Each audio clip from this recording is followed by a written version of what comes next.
Assalamualaikum warahmatullahi wabarakatuh. Om Swastiastu, Namo Buddhaya, salam kebajikan.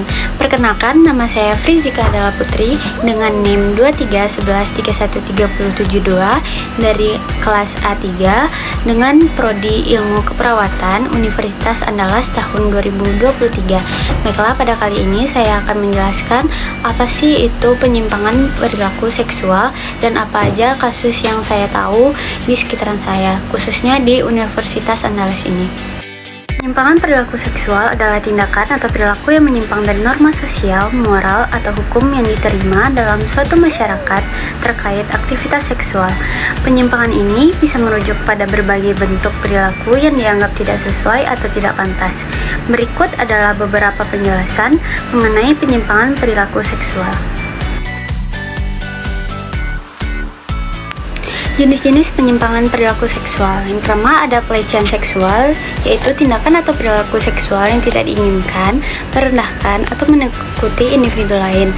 Contohnya, komentar seksual yang tidak pantas, sentuhan tanpa izin, permintaan tindakan seksual dengan paksaan. Yang kedua ada pemerkosaan, yaitu tindakan seksual tanpa persetujuan, sering melibatkan kekerasan atau ancaman.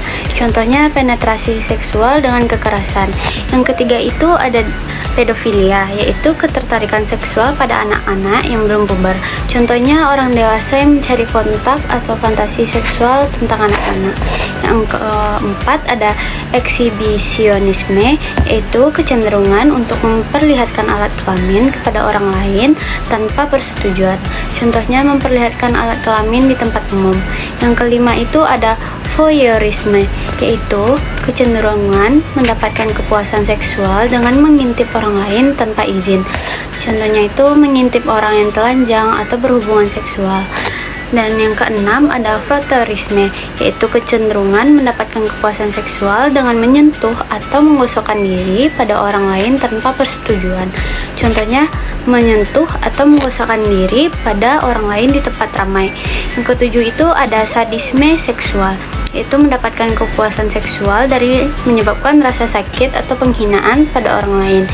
Contohnya itu menyiksa atau menghukum pasangan seksual dengan cara menyakitkan. Dan terakhir itu ada masokisme seksual, yaitu mendapatkan kepuasan seksual dari menerima rasa sakit atau penghinaan. Contohnya meminta pasangan untuk menyakiti atau menghina selama aktivitas seksual. Nah, terdapat penyebab dan faktor risiko dari perilaku penyimpangan seksual ini. Yang pertama ada faktor psikologis, yaitu gangguan kepribadian, trauma masa kecil atau pengalaman seksual yang buruk, fantasi atau obsesi yang tidak sehat. Yang kedua ada faktor sosial dan lingkungan, yaitu norma sosial yang permisif, pengaruh media yang tidak sehat, kurangnya pendidikan seksual yang benar. Dan yang terakhir ada faktor biologis, yaitu ketidakseimbangan hormon, kelainan neurologis, atau gangguan fungsi otak. Nah, kemarin ini kita sempat dihebohkan dengan kasus yang ada di UNAN ini.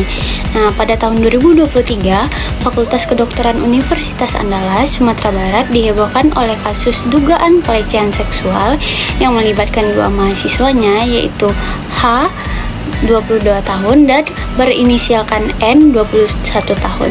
Kasus ini menarik perhatian publik setelah dilaporkan oleh korban dan diungkap di media sosial, dan ini memicu berbagai reaksi dari masyarakat dan pihak universitas.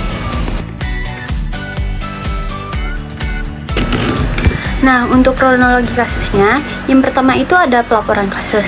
Pada tanggal 24 Februari tahun 2023, akun Twitter Andalas Fest mengunggah status yang menyebutkan bahwa H dan N masih berkeliaran di kampus, meskipun sudah dilaporkan ke pihak universitas, Satgas, dan Polda Sumbar. Nah, yang kedua itu ada modus operandi, yaitu pelaku wanita N melakukan pelecehan dengan merekam korban yang sedang tidur di kosnya. Video tersebut kemudian dikirimkan kepada pacarnya alias inisialnya H. Dan di yang ketiga ada penyidikan. Satgas Pencegahan dan Penanganan Kekerasan Seksual atau PPKS UNAN menerima laporan dari 12 korban. 8 dari mereka membuat laporan ke polisi yang kemudian menetapkan H H dan N sebagai tersangka. Yang keempat ada tindakan universitas.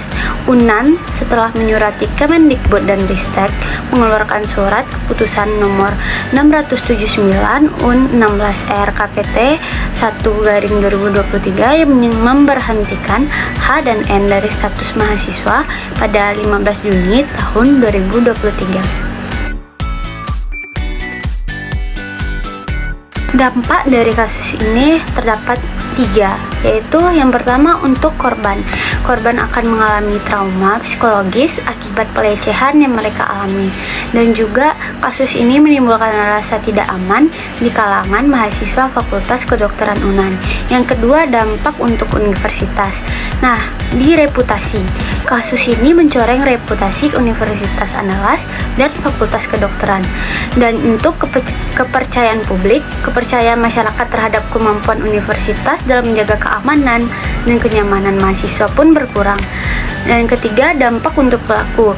Nah, yang pertama ada sanksi akademis. H dan N diberhentikan dari universitas. Dan untuk sanksi hukumnya, kedua tersangka menghadapi proses hukum di Pengadilan Negeri Padang. Tindakan yang diambil, yang pertama ada investigasi dan sanksi. Universitas Andalas membentuk tim Satgas PPKS untuk menyelidiki kasus ini. Berdasarkan rekomendasi Satgas, Rektor mengeluarkan SK pemberhentian bagi kedua pelaku. Yang kedua ada kerjasama dengan Kemendikbud. Nah, Universitas Andalas berkoordinasi dengan Kemendikbud dan Ristek untuk memastikan tindakan yang diambil sesuai dengan peraturan. Yang ketiga ada proses hukum. Polisi menetapkan H dan N sebagai tersangka dan kasus ini dibawa ke Pengadilan Negeri Padang untuk diproses lebih lanjut. Nah, kesimpulan kita dapat ambil dari kasus tersebut yaitu kasus pelecehan seksual yang melibatkan dua mahasiswa Fakultas Kedokteran Universitas Andalas ini menunjukkan pentingnya tindakan tegas dalam menangani kekerasan seksual di lingkungan akademis. Melalui investigasi menyeluruh dan pemberian sanksi yang tepat, universitas berusaha untuk memberikan keadilan bagi korban dan memulihkan kepercayaan kepada masyarakat. Upaya ini juga menegaskan komitmen Universitas Andalas untuk menciptakan lingkungan belajar yang aman dan bebas dari pelecehan seksual. Baiklah, mungkin cukup sekian yang dapat saya sampaikan. Maaf apabila ada salah dan kurang. Saya akhiri. Wassalamualaikum warahmatullahi wabarakatuh.